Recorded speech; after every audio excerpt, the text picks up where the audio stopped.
بسم اللہ الرحمن الرحیم، شروع اللہ کے نام سے جو بڑا مہربان اور نہایت رحم والا ہے۔ وطروں سے متعلق احکام و مسائل۔ حدیث نمبر 990۔ حضرت ابن عمر رضی اللہ عنہ سے روایت ہے کہ ایک شخص نے رسول اللہ صلی اللہ علیہ وآلہ وسلم سے نماز سب کے متعلق دریافت کیا تو آپ نے فرمایا، رات کی نماز 2 رکعت ہے، جب تم میں سے کسی کو صبح ہو جانے کا خدشہ ہو تو 1 رکعت پڑھ لے، وہ اس کی نماز کو وطر بنا دے گی۔ حدیث نمبر 991۔ حضرت نافع سے روایت ہے کہ حضرت عبداللہ بن عمر رضی اللہ عنہ نماز وطر میں 1 اور 2 رکعت کے درمیان سلام پھیرتے تھے، حتیٰ کہ اپنی بعض ضروریات کو پورا کرنے کا حکم فرماتے تھے۔ حدیث نمبر 992۔ حضرت ابن عباس رضی اللہ عنہ سے روایت ہے کہ انہوں نے اپنی خالہ ام المومنین حضرت میمونہ رضی اللہ عنہا کے ہاں رات بسر کی۔ فرماتے ہیں، میں بستر کے عرض میں لیٹ گیا جبکہ رسول اللہ صلی اللہ علیہ وآلہ وسلم اور آپ کی اہلیہ محترمہ اس کے طول میں محو استراحت ہوئے۔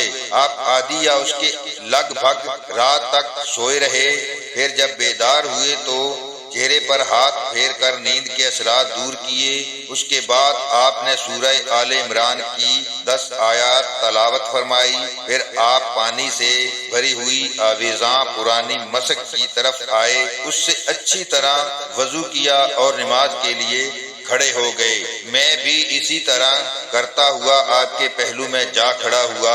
آپ نے اپنا دایاں ہاتھ میرے سر پر رکھا اور میرا کان پکڑ کر اسے مروڑنے لگے، پھر آپ نے 2 رکعتیں پڑھی، اس کے بعد 2 رکعت، پھر 2 رکعت، بعد ازاں 2 رکعت، پھر 2 رکعتیں پڑھی، پھر 2 رکعتیں مزید ادا کی، پھر وطر پڑھ کر آپ لیٹ گئے تاں کہ آپ کے پاس مؤذن نماز کی اطلاع دینے آیا تو آپ کھڑے ہوئے اور 2 رکعتیں سنت فجر پڑھی، پھر باہر تشریف لے گئے اور فجر کی نماز پڑھائی۔ حدیث نمبر 993۔ حضرت عبداللہ بن عمر رضی اللہ عنہ سے روایت ہے، انہوں نے کہا، نبی صلی اللہ علیہ وآلہ وسلم نے فرمایا، نماز سب 2 رکعت ہیں، جب تو نماز ختم کرنے کا ارادہ کرے تو 1 رکعت پڑھ لے، یہ رکعت تیری سابقہ نمازوں کو وطر بنا دے گی۔ قاسم بن محمد بن ابی بکر کہتے ہیں، ہم نے جوان ہونے تک لوگوں کو دیکھا کہ وہ 3 رکعت وطر پڑھتے تھے، یقیناً 3 یا 1 ہر ایک میں وسط ہے، مجھے امید ہے کہ اس میں چندان حرج نہیں۔ حدیث نمبر 994۔ حضرت عائشہ رضی اللہ عنہا سے روایت ہے، انہوں نے بتایا کہ رسول اللہ صلی اللہ علیہ وآلہ وسلم رات کو 11 رکعت پڑھا کرتے تھے، آپ کی نماز سب یہی ہوتی تھی۔ ان رکعت میں آپ کا سجدہ اتنا طویل ہوتا تھا کہ آپ کے سر اٹھانے سے پہلے تم میں سے کوئی بھی 50 آیات پڑھ سکتا تھا۔ نماز فجر سے پہلے آپ 2 رکعتیں پڑھتے تھے، پھر اپنے دائیں پہلو پر لیٹ رہتے تاں کہ مؤذن نماز کی اطلاع دینے کے لیے آپ کے پاس آتا۔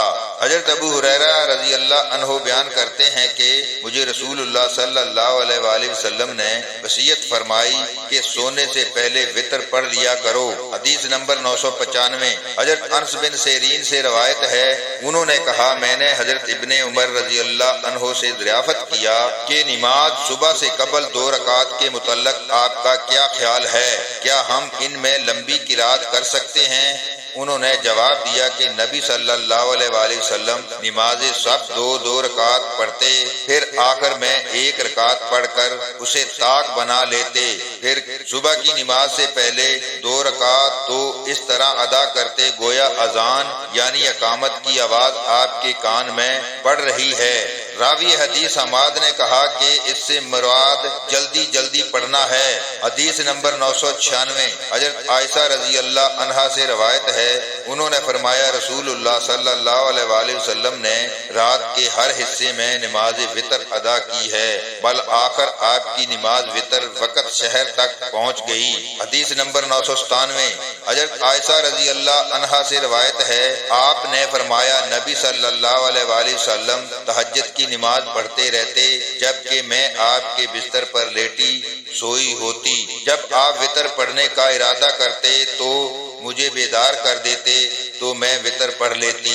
حدیث نمبر 999۔ حضرت سعید بن یسار سے روایت ہے، انہوں نے کہا میں طریق مکہ میں حضرت عبداللہ بن عمر رضی اللہ عنہ کے ہمراہ سفر کر رہا تھا۔ سعید کہتے ہیں جب مجھے صبح ہونے کا خدشہ لاحق ہوا تو سواری سے اتر کر میں نے وتر ادا کیے، پھر ان سے جا ملا۔ حضرت عبداللہ بن عمر رضی اللہ عنہ نے فرمایا کہاں گئے تھے؟ میں نے عرض کیا مجھے صبح کا خدشہ لاحق ہوا تو اتر کر وتر ادا کرنے لگا تھا۔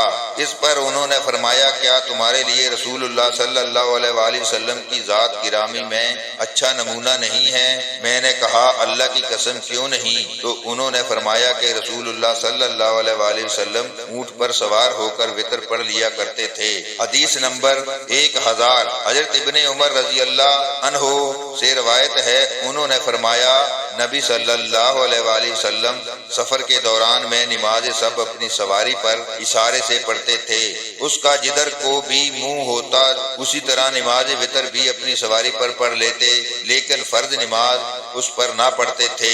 حدیث نمبر 1001۔ حضرت انس بن مالک رضی اللہ عنہ سے دریافت کیا گیا کہ کیا نبی صلی اللہ علیہ وآلہ وسلم نے نماز فجر میں قنوت پڑھی ہے؟ انہوں نے جواب دیا ہاں۔ پھر پوچھا گیا آیا آپ نے رکوع سے پہلے قنوت پڑھی تھی؟ انہوں نے جواب دیا رکوع کے بعد تھوڑے دنوں کے لیے ایسا کیا تھا۔ حدیث نمبر 1002۔ عاصم بن سلیمان سے روایت ہے کہ میں نے حضرت انس رضی اللہ عنہ سے قنوت کے متعلق سوال کیا تو انہوں نے جواب دیا بلا شبہ قنوت پڑھی جاتی تھی۔ میں نے پوچھا رکوع سے پہلے یا بعد؟ انہوں نے کہا قبل از رکوع پڑھی جاتی تھی۔ پھر ان سے پوچھا گیا کہ فلاں شخص تو آپ سے بیان کرتا ہے کہ آپ نے رکوع کے بعد فرمایا ہے۔ حضرت انس رضی اللہ عنہ بولے وہ غلط کہتا ہے کیونکہ رسول اللہ صلی اللہ علیہ وآلہ وسلم نے صرف 1 مہینہ رکوع کے بعد قنوت پڑھی تھی۔ میرے خیال کے مطابق رسول اللہ صلی اللہ علیہ وآلہ وسلم نے مشرکین کی طرف تقریباً 70 آدمی روانہ کیے جنہیں کرا کہا جاتا تھا۔ مشرکین نے انہیں قتل کر دیا۔ یہ قتل کرنے والے مشرک لوگ ان مشرکین کے علاوہ تھے جن کے اور رسول اللہ صلی اللہ علیہ وآلہ وسلم کے درمیان معاہدہ صلح تھا۔ رسول اللہ صلی اللہ علیہ وآلہ وسلم نے قنوت پڑھنے کا اہتمام کیا اور 1 ماہ تک ان کے خلاف بد دعا کرتے رہے۔ حدیث نمبر 1003۔ حضرت انس رضی اللہ عنہ ہی سے ایک اور روایت ہے، انہوں نے فرمایا نبی صلی اللہ علیہ وآلہ وسلم نے 1 ماہ تک دعائے قنوت پڑھی اور قبیلہ رال وزقوان کے خلاف بد دعا کرتے رہے۔ حدیث نمبر 1004۔ حضرت انس رضی اللہ عنہ ہی سے روایت ہے، انہوں نے فرمایا قنوت مغرب اور فجر کی نماز میں پڑھی جاتی تھی۔ اللہ تعالی ہم سب کو دین کو صحیح معنوں میں سمجھنے کی توفیق عطا فرمائے، آمین ثم آمین۔